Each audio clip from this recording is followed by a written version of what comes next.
Here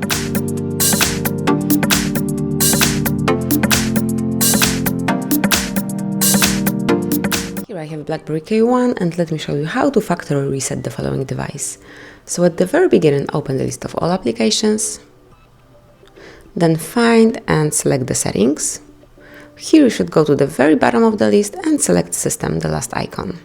Now pick Reset Options, and here simply by tapping on Factory Data Reset, like that, you can reset your device, your BlackBerry. But you have to remember that this process will erase all the data from your phone, so it will be all Google accounts, system and app data and settings, downloaded apps, music, photos, and all other user data.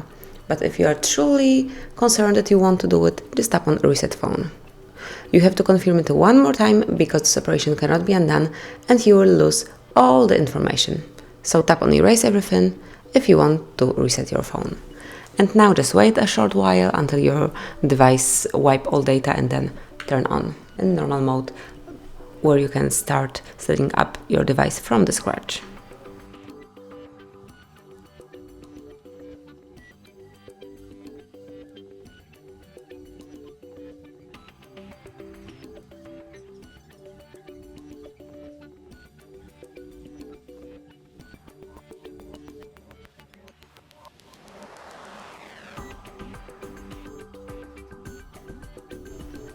And that's it. As you can see, now you can set up your device as a new one from the scratch. Thanks for watching, please subscribe our channel and leave the thumbs up.